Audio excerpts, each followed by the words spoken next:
Carlin Barza here with Johny Hendricks, the #1 contender to the UFC welterweight title. It's going down. It's finally happening. November 167 in Vegas. Have you had to pinch yourself that it's actually happening now? No, not yet. Right now, I'm sort of. I just had a daughter yesterday, so my mind's sort of on that. I get to be a father to a new one, and that's sort of where my head's been at the last 24 hours, really. Well, I guess it would be. Yeah, and that's sort of. I guess I'm excited for that fight. Mm-hmm. I can't wait for that fight. Once I get into the octagon with GSP, that's whenever I'll be able to say, "Whew, it's going to happen."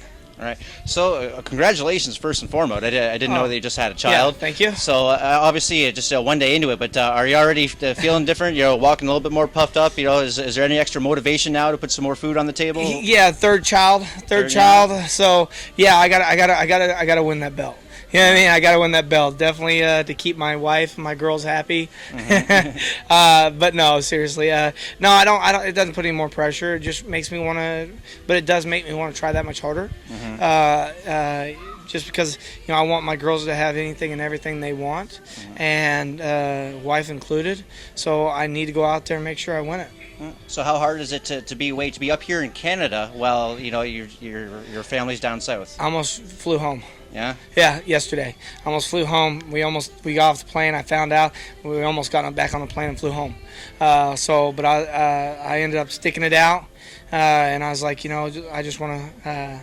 This is my last trip, my little media tour type thing, and so I'll be able to do a good month with my daughter and my wife. So it'll make it worth it because then I don't have to leave again. Because if I cancel on this trip, I know I don't want to come back up, and so that way all the fans didn't get mistreated. Right. So I was like, hey, I'm already here. Let me just do all my obligations, mm-hmm. and then move from there. Yeah.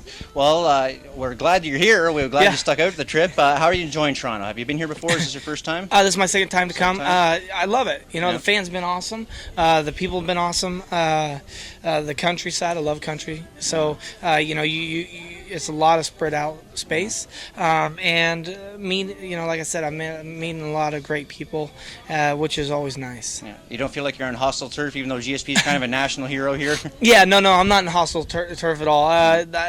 What I'm getting the gist of, a lot of them want me to beat them, just because it's time to move forward. Mm-hmm. He's done an amazing job, but now it's time somebody else's turn to be the reigning champ, and hopefully that's me. And one day, hopefully not, but one day they'll want to see another champion, and it'll be my turn to sort of leave. Are you happy that the fight against GSP is in Vegas and not in Canada, where GSP has had a string of successful title defenses? I've had just as much success in Canada as he has. Yeah. Actually more, because I finished people in Canada. Yeah, if I fought him in Canada, like I said, I didn't care where I fought him at. I'm happy that it's going to be in Vegas, but didn't matter where I fought him. I just want to fight him. Right. And where do you think is your key to beating GSP? Because everyone says he's such a well-rounded guy. Obviously, he's got a track record for miles.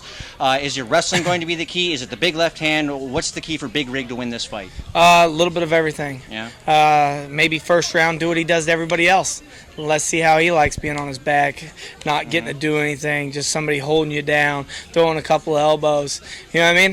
Let's see how he likes doing that. And me, I can't. I mean, I talk a big game, but I just want to punch him, punch him in the freaking face, and see how it goes from there. Yeah, there's been some success that way. I mean, Matt Serra was the one that took him out with a big shot. You've obviously got the track record with Fitch and Campman. So, is introducing fist to chin? Is that going to be it?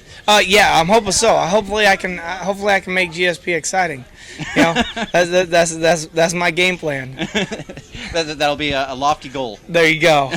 Well, we mentioned your wrestling background. Obviously, a hot topic with wrestling is the Olympics. It's on the outskirts right now. Could be let in back again this fall. FILA's made some rule changes. Do you think that the changes that FILA's made enough to get wrestling back on the docket for the Olympics? Well, you know what it is, that whenever Americans win, the other countries don't like America. and they don't like when we succeed in sports. And wrestling, we don't compete in freestyle. We compete in folk style. We don't compete in Greco until we're 20-something years old, 23 to 24. Then if a guy comes out for 23 and 24 and only trains, freestyle for really focusing on freestyle for a year and wins the Olympics, it makes the other countries mad. So I knew that we had a couple of guys win, a couple of guys medal, and like I said, it makes them mad. So whenever it does, stuff like this happens. They pull out and they want to change all these rules and go back into to change everything up to maybe mess up the wrestling part of it. It makes me mad that they even consider taking it out. I'd like to tell them a few things. I'd like to show them a few things too, but I don't get a chance to. So I know that it's going to be back into the Olympics. Well, we can only hope. And a proud representative of Team Takedown. Clearly, that they're banking on you to win the title in November for the team. But after you, who's the next champion of Team Takedown? The next champion, we have a couple guys that are really looking good right now. Chris Feist, he's 6-0. And we got another guy that's doing real good, Jamal Parks. Jamal Kelly. He's an Olympic wrestler. I'm still thinking of Olympic wrestling. He won silver in 2004. Yeah, he won a silver medal in 2004. But Jamal Parks, he's going to be a really tough 145-pounder. Then we got another guy, Chaz Kelly. I think now he's 10-0. So we got some guys. Then we got Jared Rolsholt. Yeah. So hopefully, if one of those guys can get in there, that'd be that's a huge step. They have the tools. Yeah. It's just do they get the opportunity? And hopefully they will. All right, John, I want to thank you so much for your time today. It's a blast talking to you. One last question for you. It's something that I ask everyone. If you had the opportunity, you get to punch one person from any walk of life right in the face, who would it be? Oh, anybody in the face, Anyone. in any walk of life. Oh, dang. I'd like to punch a dinosaur in the face. Punch a dinosaur? Yeah. Just to see if it would take him out? Yeah. Yeah, I'd like to hit it like a raptor or something, just sort of spur of the moment, but I saw some dinosaur stuff out there, so it made me think of, could you knock out a dinosaur? All right, well, GSP is on the docket first, maybe dinosaur after that. There you go. All right, Johny Hendricks here.